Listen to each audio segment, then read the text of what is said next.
Well, I think I'm starting to get the hang of this. We just gotta...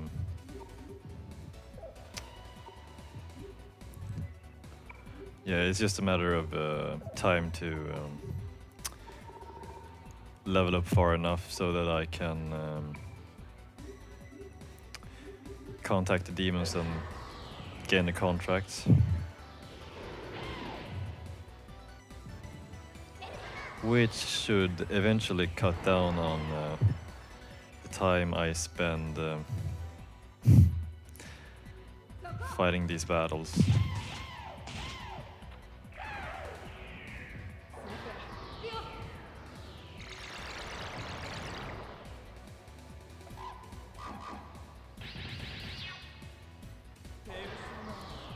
Oh wait, I should have used this spell first.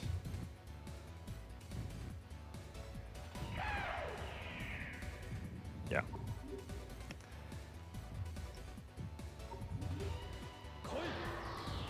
Well, it doesn't really matter now.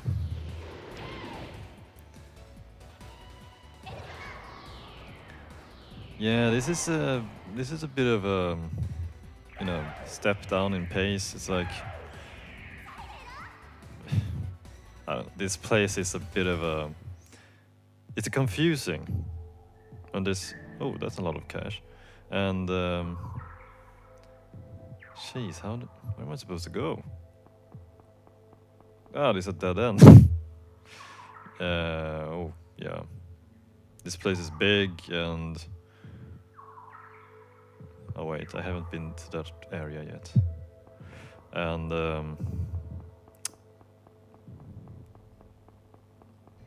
well, how should I put it? It's like... yeah, if you add up the time I've spent in the mountains and the time I have... well, mostly the mountains, and by the looks of it, the time I'm going to spend in this place, it kind of adds up to, you know, a part of the game where things are progressing a little bit slow, or at least that's what it feels like. And a little bit unsure what to talk about, really.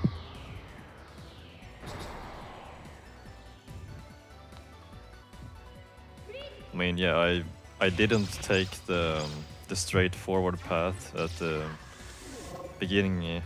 At the beginning, I took the sideway path through the forest, and yeah, maybe I don't know. Would it have been faster if I'd taken that path instead of the forest, or? Oh, that's a close one. I don't know.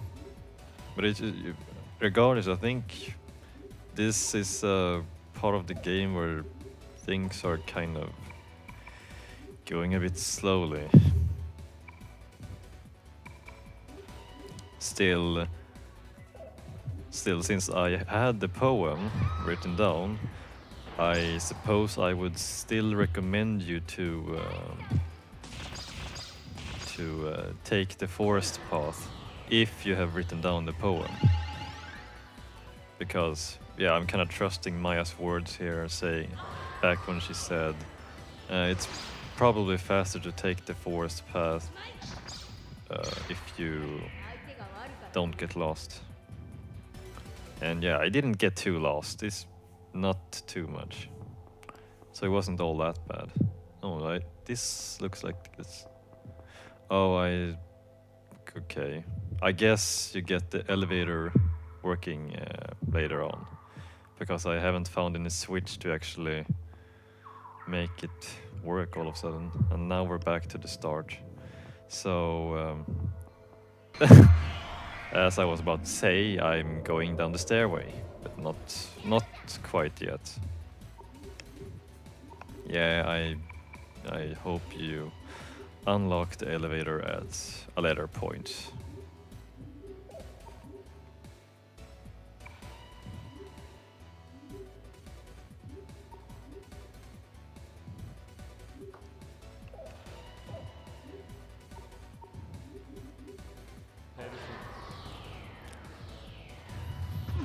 also, as I did mention, there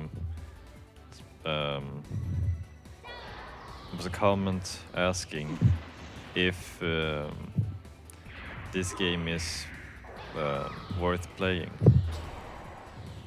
And I'll just reiterate my points there.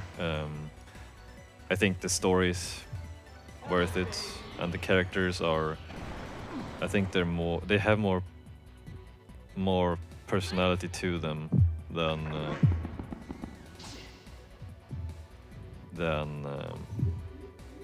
in Persona 3 and 4, kind of. I mean, if you think about it, Persona 3 was mostly,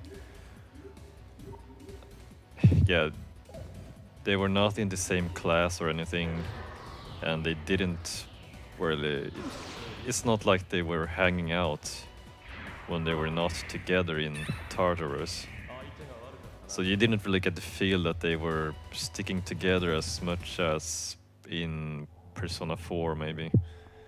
But yeah, these guys are basically childhood friends, and they all have all the backgrounds. Their backgrounds are knit together, so they have very good reasons to be together. What the?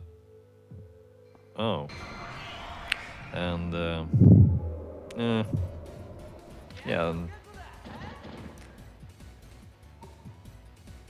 Yeah, it's like you feel that these guys have a personality to them, which for me is fairly important. Because otherwise I wouldn't be much, yeah, if I wouldn't be engaged in their stories and all that, I don't think I would enjoy this game too much. It's obviously, and also it's obviously a nice touch that you can control all your characters during combat, which you couldn't always in Persona 3. And it was, but it was, you could control them in Persona 4.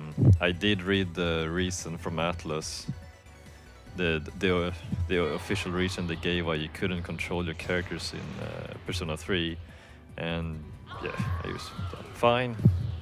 I'm just gonna go on with it. So yeah, obviously it's a plus being able to control everybody. Plus, everyone can equip every persona with, well, although it might not be the most efficient way to do during a battle, since you pretty much live and die by your SP. Wow.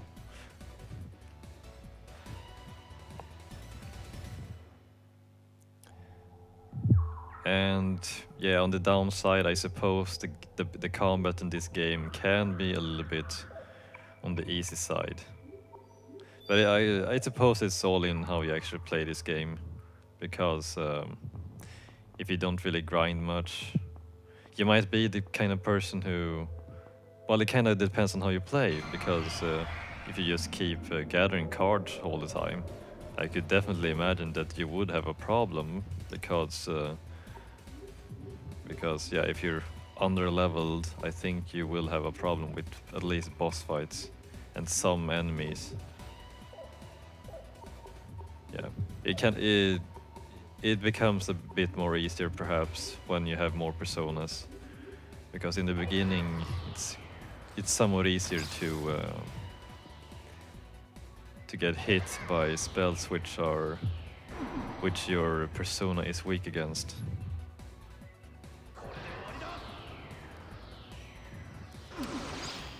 What else? Well, yeah, the boss fights might not be as epic as they could be, I guess. Still, they're doable.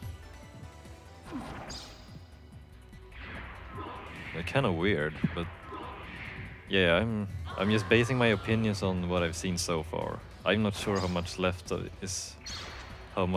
there is of this game, and yeah, so far it's actually been getting better and better.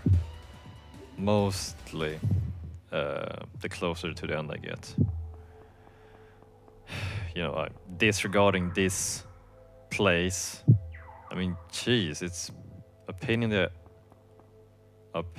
ass. Oh, jeez, what is this? Oh, oh man, I can't even move when I can't move when I'm standing on those. I forgot what you call them.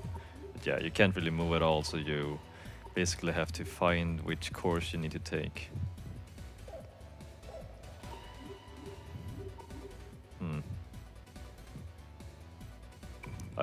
Well, I suppose it's, yeah, so I'd say this game is worth trying out if you don't mind the stuff which is not really this game's strong point. Yeah, story and characters and all that are the good points, and partly the combat system.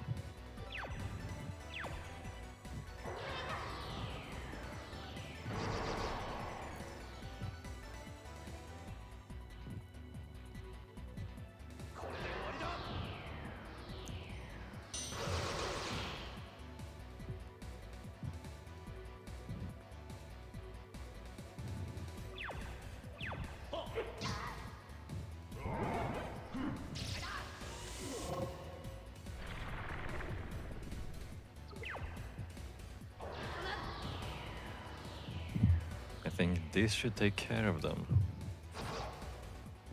Yeah. So yeah, I guess